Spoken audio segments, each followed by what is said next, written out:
হে everyone, আজ 11 December. তো ছেলের হাফ বার্থডে সেলিব্রেশন আছে, তো একটু রেডি হচ্ছি, তাই ভাবলাম যে তোমাদের সাথে রেডি হতে হতে কিছু কথা শেয়ার করি। তো একটা মেয়ে যখন বিয়ে হয়ে যায় তখন তার ড্রেসিং সেন্স কেন চেঞ্জ করতে হবে বলো? তাকে মানে অন্য রকমের ড্রেস কেন পরতে হবে?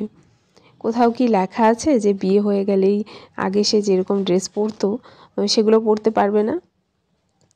সবাই জানে যে একটা মেয়ে বিয়ে হওয়ার পরে অনেক কিছু নিজের মধ্যে চেঞ্জ করে ফেলে, অনেক কিছু স্যাক্রিফাইস করে, নিজের বাড়ি ছেড়ে আসে। তারপরেও সমাজের কিছু কিছু মানুষ আছে, তাদের থেকে এক্সপেক্ট করে যে তারা তাদের ড্রেসিং সেন্স চেঞ্জ করে ফেলবে, মানে মাথা ভর্তি সিঁদুর, দু হাতে শাঁখা পলা ভর্তি, তারপরে শাড়ি এসব পরে থাকবে সবসময়, তাহলেই সে ভালো বউ, তাহলেই সে ভালো মেয়ে। কিন্তু কেন? এটা কেন বলো তো? কেন চেঞ্জ করতে হবে? কিছু কিছু ভালো লাগা মানুষের জীবনে ভীষণ দরকার। নিজের ভালো লাগাটাকেও কিছুটা ইম্পর্টেন্ট দেওয়া দরকার, না হলে তো মানুষ বাঁচতেই পারবে না। তো এরকম কিছু কিছু চিন্তাভাবনা কিছু কিছু মানুষের থাকে। আমি সবার কথা বলছি না, কিছু কিছু মানুষের। আর আরেকটা কথা না বলে পারছি না, একটা মেয়ে প্রথমে তো বউ হয়ে যায় কারো ফ্যামিলির, তারপরে যখন সে মা হয়ে যায়, তখন মা হওয়ার পরে একটা মা যে কী পরিমাণ স্যাক্রিফাইস করে, যারা মা হয়েছে তারা নিশ্চয়ই জানে। তো বেবিকে সামলে একটা নিউ মম যখন সে ড্রেস আপ করে বেরোয়, বা একটা 2-4 মিনিটের ব্লগ করে নিল,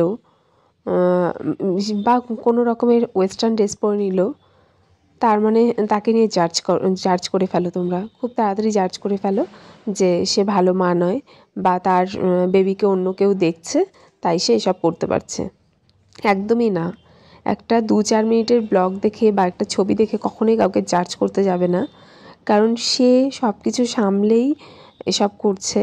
আর একবার তোমরা করে দেখো, মানে আশা করছি বুঝতে পারবে যে কতটা কষ্ট করে এসব করতে হয়। আমি যেমন সিম্পলি একটা এক্সাম্পল দিচ্ছি, আমি ভয়েস ওভার দিই রাতের বেলা, মানে মাঝরাতে আমার বেবি ঘুমানোর পরে। তো এরকম হয়তো অনেকেই আছো, অনেকটা স্ট্রাগল করো, কিন্তু একটা 2-4 মিনিটের ব্লগে তো আর সেটা দেখা যায় না। কারো লাইফস্টাইল কী সেটা তুমি কারো ব্লগ দেখে বা কারো ছবি দেখে কখনোই বুঝতে পারবে না। তো কাউকে নিয়ে জাজ করো না প্লিজ, এটাই বলবো। আর এটা অনেক দিন থেকে বলার ছিল, তাই তোমাদের সাথে শেয়ার করলাম।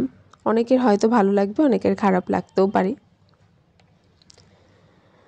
তো আজকের দিনটা ভীষণই স্পেশাল, তাই এই রেডি হতে হতে তোমাদের সাথে একটু শেয়ার করলাম আর কিছু মনের কথা বললাম।